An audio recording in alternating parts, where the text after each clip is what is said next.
Hello दोस्तों, एक बार फिर स्वागत है हमारे यूट्यूब चैनल शिक्षा संकल्प में। दोस्तों, आज बाल विकास के कुछ महत्वपूर्ण क्वेश्चन करेंगे। इसमें कुछ 13 क्वेश्चन है दोस्तों, 30 क्वेश्चन है।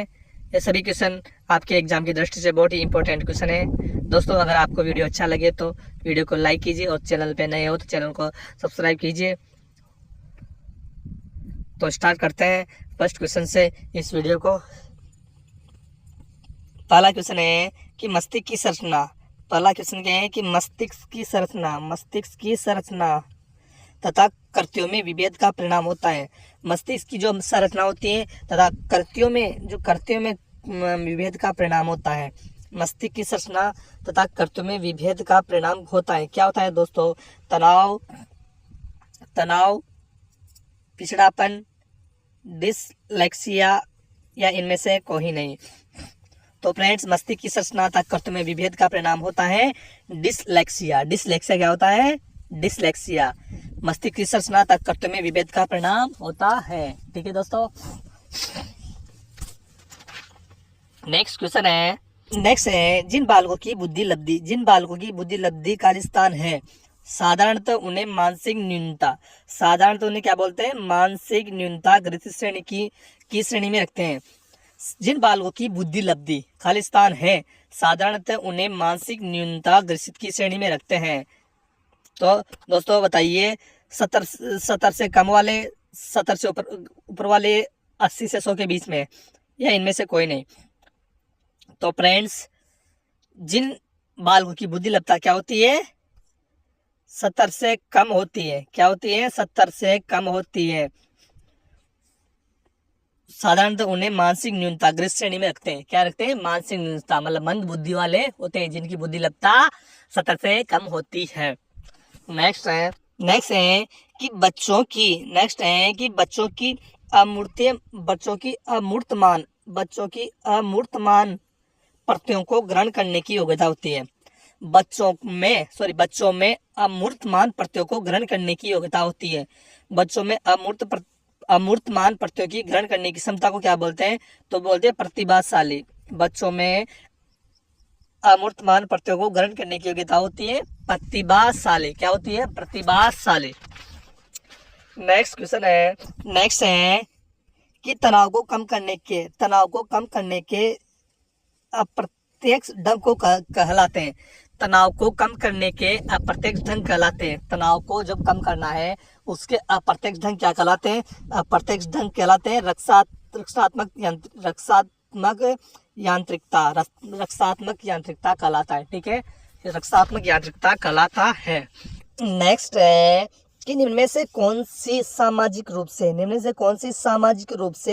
वंचित की समस्या नहीं है? निम्न में कौन सी सामाजिक रूप से वंचित की समस्या नहीं है? तो दोस्तों बताइए, इसमें से कौन सी समस्या है जो वंचित की समस्या नहीं है? सीखने के लिए प्रेरणा का अभाव, ठीक है, सृजनशीलता को पौष्टिक होने के अवसर, रहने के लिए स्वस्थ परिवेश, विद्यालय में पक्षतापूर्ण वातावरण का सामना करना। तो फ्रेंड्स, सामाजिक रूप से वंचित के समस्या नहीं है, रहने के लिए स्वस्थ परिवेश इसका सही आंसर हो जाएगा। नेक्स्ट है कि शिक्षण प्रक्रिया में जो शिक्षण प्रक्रिया होती है दोस्तों, शिक्षण प्रक्रिया में विद्यार्थी क्या है? आश्रित चर है या स्वतंत्र चर है या आश्रित चर है या मध्यस्थ चर है या इनमें से कोई नहीं। तो दोस्तों, शिक्षण प्रक्रिया में विद्यार्थी क्या होते हैं? विद्यार्थी एक होते हैं आश्रित चर। क्या होते हैं दोस्तों? विद्यार्थी आश्रित चर होते हैं। शिक्षण प्रक्रिया में विद्यार्थी आश्रित चर होते हैं। ठीक है, क्या होते हैं? आश्रित चर होते हैं दोस्तों शिक्षण प्रक्रिया में विद्यार्थी। नेक्स्ट है कि इनमें से कौन सा मूल्यांकन का प्रकार नहीं है? इनमें से कौन सा मूल्यांकन का प्रकार नहीं है? दोस्तों, मानक, निर्णयात्मक, योगात्मक, CCE। तो दोस्तों, निर्माणात्मक है, योगात्मक है, CCE है, और मानक मूल्यांकन का प्रकार नहीं है। मानक क्या है? मूल्यांकन का प्रकार नहीं है। नेक्स्ट है कि निम्न में से मूल्यांकन के त्रिकोण का भाग नहीं है। मूल्यांकन के त्रिकोण का भाग कौन सा नहीं है दोस्तों? मूल्यांकन के त्रिकोण का भाग नहीं है। शैक्षिक उद्देश्य, मूल्यांकन, शिक्षण का अनुभव, अधिगम का अनुभव। तो फ्रेंड्स इनमें से कौन सा मूल्यांकन के त्रिकोण का भाग नहीं है? तो फ्रेंड्स उद्देश्य है, मूल्यांकन है, अनुभव भी है। तो शिक्षण अनुभव मूल्यांकन का भाग नहीं है। ठीक है, मूल्यांकन का भाग नहीं है शिक्षण अनुभव। नेक्स्ट क्वेश्चन है दोस्तों कि क्रियात्मक अनुसंधान के महत्व के बारे में निम्न में से कौन सा कथन सत्य नहीं है?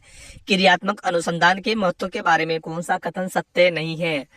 पहला है उपभोक्ता ही अनुसंधान करता है, समस्याओं का हल शीघ्रता से प्राप्त होता है, समस्या का हल अभ्यास में लाया जाता है और उसका मूल्यांकन नहीं किया जाता है।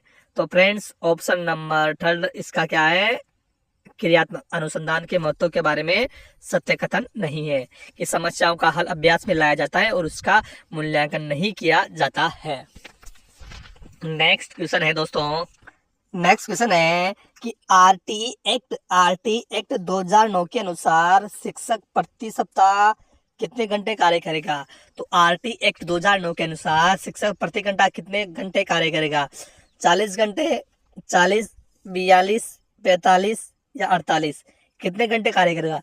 तो फ्रेंड्स आरटी एक्ट 2009 के अनुसार शिक्षक प्रति सप्ताह 45 घंटे कार्य करेगा। ठीक है, कितने घंटे? 45 घंटे कार्य करेगा। नेक्स्ट है कि तर्क, जिज्ञासा, निरीक्षण शक्ति का विकास होता है 4 स्थान की आयु में। किस आयु में तर्क, जिज्ञासा, निरीक्षण शक्ति का विकास होता है? तर्क, जिज्ञासा, निरीक्षण शक्ति का विकास किस आयु में होता है? तो दोस्तों ये होता है 11 वर्ष की आयु में तर्क शक्ति, जिज्ञासा, निरीक्षण शक्ति का विकास होता है। नेक्स्ट क्वेश्चन है कि शारीरिक विकास का क्षेत्र है। दोस्तों आपको बताना है कि इनमें से शारीरिक विकास का क्षेत्र कौन सा है? स्नायु मंडल, ठीक है, कौन सा है? स्नायु मंडल, मांसपेशियों की वृद्धि, एंडोक्राइन ग्लैंडर, उपयुक्त सभी। तो फ्रेंड्स शारीरिक विकास का क्षेत्र है उपयुक्त सभी। यह सभी हैं जो शारीरिक विकास के क्षेत्र के अंतर्गत आते हैं। ठीक है दोस्तों, नेक्स्ट क्वेश्चन है वातावरण व बाहरी शक्ति। वातावरण व बाहरी शक्ति जो हमें प्रभावित करती है, वातावरण व बाहरी शक्ति जो हमें प्रभावित करती है, किसने कहा है? वातावरण व बाहरी शक्ति है जो हमें प्रभावित करती है। किसने कहा है दोस्तों? तो ये कहा है रॉस ने। किसने कहा है? रॉस वैज्ञानिक ने कहा है कि वातावरण व बाहरी शक्ति है जो हमें प्रभावित करती है। नेक्स्ट क्वेश्चन है कि अधिगम अंतरण का थॉर्नडाइक सिद्धांत कहा जाता है। अधिगम अंतरण का थॉर्नडाइक सिद्धांत कहा जाता है।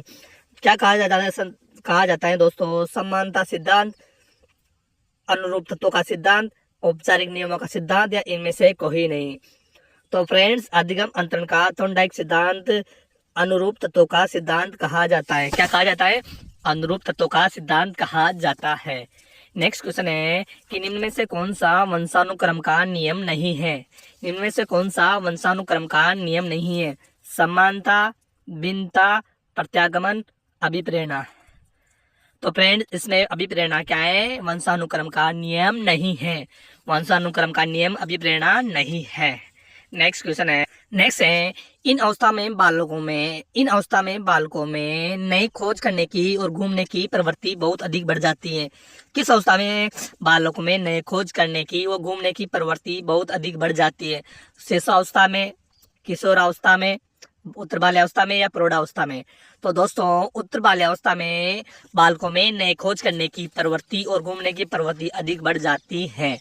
नेक्स्ट क्वेश्चन है क्वेश्चन नंबर 19 कि निम्न में से कौन सा उदाहरण अर्जित प्रेरक का है? क्या है? कौन सा उदाहरण अर्जित प्रेरक का है?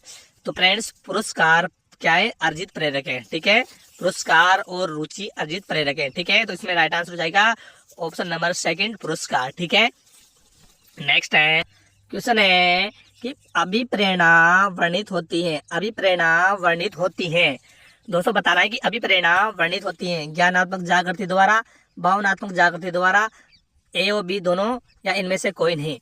तो दोस्तों अभिप्रेरणा होती है, अभिप्रेरणा क्या होती? अभिप्रेरणा वर्णित होती है तो भावनात्मक जागृति द्वारा अभिप्रेरणा वर्णित होती है। अपनी भावनाओं के द्वारा अभिप्रेरणा वर्णित होती है। नेक्स्ट है दोस्तों, चिंतन मानसिक क्रिया का पहलू है। चिंतन मानसिक क्रिया का पहलू कौन सा है दोस्तों? ज्ञानात्मक है या भावनात्मक है या क्रियात्मक है? तो फ्रेंड्स, चिंतन मानसिक क्रिया का पहलू है। चिंतन मानसिक क्रिया का पहलू कौन सा है? तो चिंतन मानसिक क्रिया का पहलू ज्ञानात्मक है। ठीक है, ज्ञानात्मक चिंतन मानसिक क्रिया का पहलू है। नेक्स्ट है कि संकेत अधिगम के अंतर्गत सीखा जाता है। संकेत अधिगम के अंतर्गत सीखा जाता है। दोस्तों बताना है कि संकेत अधिगम के अंतर्गत सीखा जाता है। संकेत अधिगम के अंतर्गत सीखा जाता है पारस्परिक अनुकूलन द्वारा, मनोवैज्ञानिक द्वारा, वातावरण द्वारा, मनोदैहिक द्वारा। तो दोस्तों, संकेत अधिगम के अंतर्गत पारंपरिक अनुकूलन द्वारा सीखा जाता है। ठीक है। नेक्स्ट है व्यक्तिगत भेद पाए जाते हैं बुद्धि स्तर पर, अभिवर्ती स्तर पर, गतिवाहिक योग्यता पर। तो फ्रेंड्स, व्यक्तिगत भेद पाए जाते हैं इन उपरोक्त सभी में, बुद्धि स्तर में, अभिव्यक्ति में, गतिवाही योग्यता में, इन सभी में क्या पाए जाते हैं? व्यक्तिगत भेद पाए जाते हैं। नेक्स्ट है दोस्तों, नेक्स्ट है कि चिंतन प्रारंभ होने के लिए क्या आवश्यक है? चिंतन प्रारंभ होने के लिए क्या आवश्यक है दोस्तों? चिंतन के लिए क्या आवश्यक है? पूरा अनुभव, भाषा, तर्क या समस्या। तो फ्रेंड्स, चिंतन प्रारंभ होने के लिए समस्या आवश्यक है। अगर समस्या होगी तभी तो चिंतन होगा। तो फ्रेंड्स, चिंतन प्रारंभ होने के लिए क्या आवश्यक है? समस्या आवश्यक है। नेक्स्ट है कि बुद्धि लब्धि संप्रत्यय विकसित किया है। बुद्धि लब्धि संप्रत्यय किसने विकसित किया दोस्तों? बीने ने, रीड ने, टर्मन ने या कैटेल ने? तो फ्रेंड, टर्मन ने बुद्धि लब्धि संप्रत्यय विकसित किया। किसने किया? टर्मन मनोवैज्ञानिक ने बुद्धि लब्धि संप्रत्यय विकसित किया है। नेक्स्ट क्वेश्चन है कि बाह्य अभ्यास के आधार पर व्यक्तित्व का वर्णन किया जाता है। बाह्य अभ्यास के आधार पर व्यक्तित्व का वर्णन किया जाता है। गहन दृष्टिकोण, सतह दृष्टिकोण, मानकीय दृष्टिकोण या प्रेरणात्मक दृष्टिकोण? तो फ्रेंड्स, बाह्य अभ्यास के आधार पर व्यक्तित्व का वर्णन किया जाता है स्थायी दृष्टिकोण। क्या है? स्थायी दृष्टिकोण। बाह्य अभ्यास के आधार पर व्यक्तित्व का वर्णन किया जाता है स्थायी दृष्टिकोण। नेक्स्ट क्वेश्चन है दोस्तों कि इनमें से कौन सा पिछड़ेपन का कारण नहीं है? इनमें से बताना है आपको कि कौन सा है जो पिछड़ेपन का कारण नहीं है। बताइए दोस्तों, इनमें से कौन सा पिछड़ेपन का कारण नहीं है? सामान्य बुद्धि का अभाव, शारीरिक दोष, विशिष्ट पिछड़ापन, स्वस्थ वातावरण। तो फ्रेंड, इनमें से कौन सा पिछड़ेपन का कारण नहीं है? सामान्य बुद्धि का अभाव, शारीरिक दोष, पिछड़ापन। तो स्वस्थ वातावरण पिछड़ेपन का कारण नहीं है। नेक्स्ट क्वेश्चन है, सामान्य तथा विशिष्ट कारक सिद्धांत का प्रतिपादन किया था। सामान्य तथा विशिष्ट कारक सिद्धांत का प्रतिपादन किसने किया था? तो फ्रेंड्स, ये किया था स्पीयरमैन ने। किसने किया? स्पीयरमैन ने सामान्य तथा विशिष्ट कारक सिद्धांत का प्रतिपादन किया। नेक्स्ट है कि प्रगतिशील परिवार के बच्चों में अपेक्षाकृत कौन सा प्रेरक अधिक होता है?